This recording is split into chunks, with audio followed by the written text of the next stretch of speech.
सिर्फ क्रिकेट ही नहीं, hockey, kabaddi, football, सभी मैदानों से सारा एक्शन सिर्फ स्पोर्ट्स तक पर। अभी डाउनलोड कीजिए स्पोर्ट्स तक ऐप। दोस्तों बहुत बहुत स्वागत है स्पोर्ट्स तक में। कल रात हमने देखा जिस तरह से ऋतुराज गायकवाड़ ने एक ताबड़तोड़ बल्लेबाजी की और सीएसके को जीत तक लेकर गए। हमारे साथ जुड़ रहे हैं मोहन जाधव, ऋतुराज के कोच, बचपन के कोच। मोहन जी बहुत बहुत स्वागत है आपका स्पोर्ट्स तक में। जी धन्यवाद धन्यवाद। मोहन जी आप मुझे बताइए, जिस तरह की कल रात इनिंग्स खेली है ऋतुराज ने, किस तरह उस इनिंग्स को देखते हैं? क्या इसी तरह बल्लेबाजी करते आए हैं हमेशा से ऋतुराज?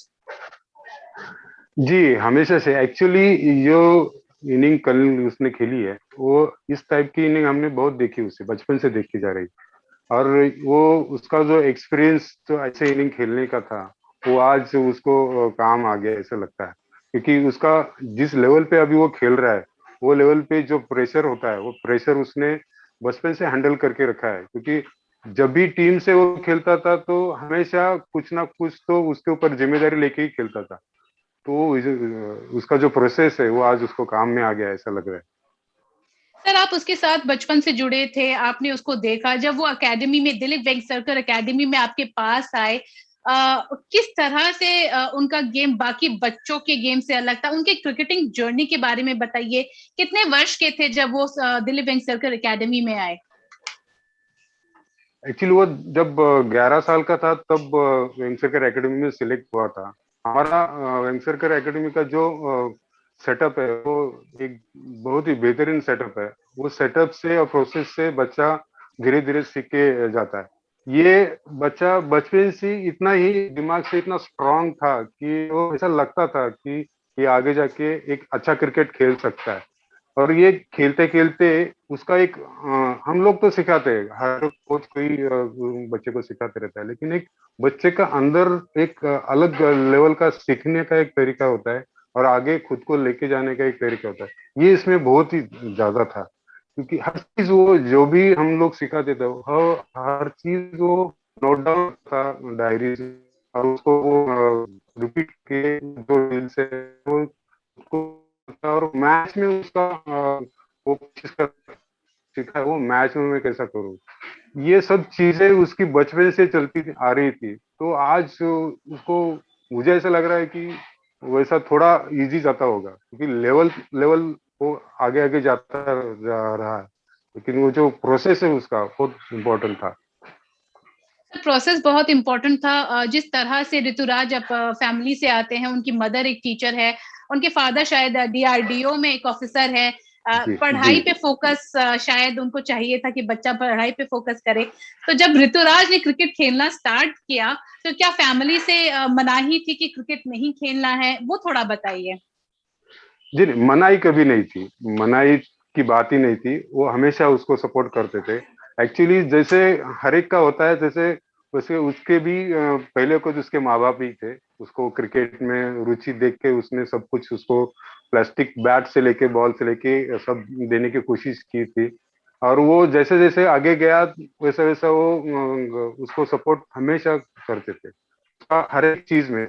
मतलब पढ़ाई में तो उसके माँ बाप उसको अच्छा पढ़ाई घर पे करके लेते थे, लेकिन मैंने एक बार उनको देखा था कि वो शाम को प्रैक्टिस को आधा छोड़ के क्लास ज्वाइन करता था स्कूल का शायद। तो मैं जाके उनको बोला कि ये बच्चा स्टडी के लिए इतना नहीं है जो इतना क्रिकेट के लिए है, तो इसके आप क्रिकेट पे ज्यादा ध्यान दे दो, वो क्रिकेट में अपना खुद का करियर बना देगा। तो सपोर्ट तो हमेशा ही था, सपोर्ट के बिना कुछ होता नहीं, लेकिन इनका सपोर्ट बहुत ही अलग लेवल का था। क्योंकि ये आज जो कि उसने जिस कंडीशंस में क्रिकेट कल मैच खेला है वो कंडीशंस में उसका खुद को उसने सोच सोच के वो कंडीशन में कैसे बाहर निकलना है, वो उस कंडीशंस में अगर वो खुद का दिमाग नहीं चलाता था बचपन से, तो आज ये ऐसे कंडीशन में खेलना बहुत मुश्किल होता था। तो उन्होंने उसको क्रिकेट में डाला, क्रिकेट के सब उसको इक्विपमेंट्स करके दे दिए, लेकिन दिमाग उसको खुद को चलाने की उसको प्रोत्साहित किया। इसलिए आज वो कभी भी एक ये लेवल पे कौन से भी लेवल पे खेलने के लिए रेडी रहता है। सर ये क्रिकेट का इंटरेस्ट ऋतुराज के जीवन में कहाँ से आया? बचपन में कोई ग्रोइंग अप हीरोज थे, किसी क्रिकेटर को उन्होंने फॉलो किया या किसी को देखा उन्होंने? एक्चुअली बचपन से वो सचिन तेंदुलकर सर का बहुत ही बड़ा फैन था। उनके बारे में पढ़ता था, उनके बारे में सोचता था, उनके गेम मैचेस वो देखता था, उनका क्रिकेटिंग स्टाइल, उनका थिंकिंग स्टाइल, और मैच में जिस तरह पे उसके बिफोर वो क्या क्या तैयारी करते थे वो सब वो पढ़ता था, न्यूज में देखता था या बुक्स में पढ़ता था, मैगजीन्स में देखता था। इस तरह से वो पढ़ते पढ़ते देखते उनको ग्रो हो गया। वो सचिन तेंदुलकर सर और महेंद्र धोनी, इनको देख देख के आगे जाए, और नसीब में देखो कितना अच्छा है कि आज वो उनके साथ खेल रहा है, पढ़ रहा है, बढ़ रहा है। तो ये आइडॉल्स उसके लिए बहुत मायने करते थे। सर कभी ऋतुराज दिलीप वेंगसरकर एकेडमी में सचिन से मिल सके हैं या मिलने की अभी भी इच्छा है? मिले नहीं कभी, लेकिन उन्होंने देखा है। उसने जब एकेडमी का ओपनिंग हुआ था हमारा वेंगसरकर एकेडमी का, तब धोनी और सचिन तेंदुलकर दोनों भी ओपनिंग के लिए आए थे। उनके हाथ से एकेडमी का ओपनिंग हुआ था। उस दिन उसने देखा था कि ये सचिन तेंदुलकर और ये महेंद्र सिंह धोनी है। तो मतलब जो सोचता था बचपन में, वो उसने एक बार उनको देखा है। आज कल के दिन में तो दोनों को एक साथ देखा है।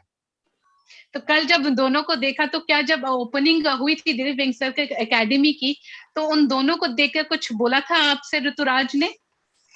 नहीं, ऐसा तो कुछ नहीं हुआ।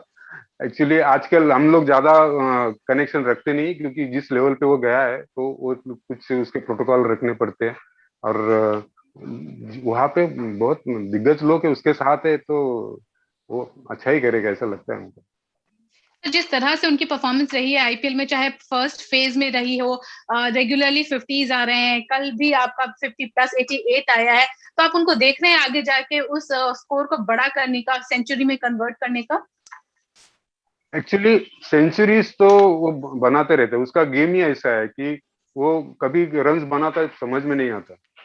और उसका बैटिंग बेसिक्स इतना स्ट्रांग है कि वो लगातार, मतलब कंसिस्टेंसी उसके साथ ज्यादा रहती है, क्योंकि उसका बैटिंग का स्टाइल और थिंकिंग स्टाइल, ये गेम के हिसाब से वो चेंज करते रहता है। तो सिचुएशन क्या है उस हिसाब से खेलने की वो हमेशा कोशिश करते आ रहा है।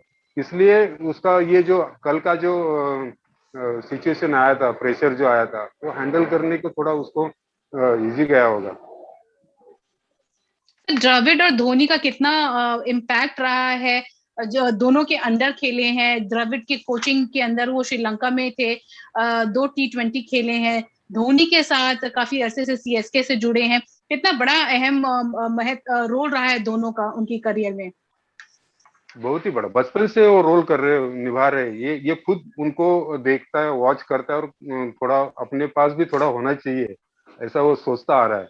और आज श्रीलंका के टूर में जब वो गया था, वो बहुत एक्साइटेड था कि मैं अभी द्रविड़ के सर के साथ जाऊंगा।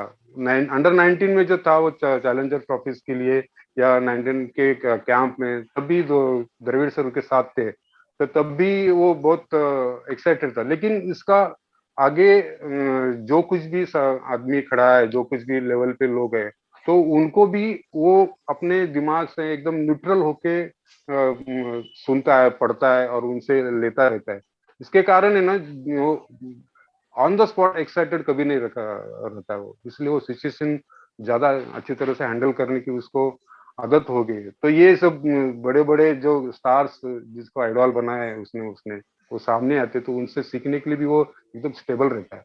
तो अभी जो धोनी और पूरा सीए के स्टाफ के साथ जो काम करता है, उसका उसको बहुत ही फायदा होता है, क्योंकि उसका लर्निंग कैपेसिटी ट्रिमेंडस अलग लेवल का है। छोड़ता नहीं किसी लर्निंग लेसन्स को, वो बचपन से वैसा ही है। सर आपने बोला उनकी लर्निंग कैपेसिटी के बारे में बताया, आप उनको आगे जाके फ्यूचर में देखते हैं लंबी इनिंग्स इंडिया के लिए खेलते हुए देखते हैं आप? T20 तो जी, खेले हैं दो, आगे आप उनको और ओडीआई और टेस्ट फॉर्मेट में खेलते हुए देखते हैं? मैं तो टेस्ट फॉर्मेट में उसको देखना चाहता हूँ, क्योंकि उसका जो बैटिंग स्टाइल है वो टेस्ट में ज्यादा अच्छा खेलेगा।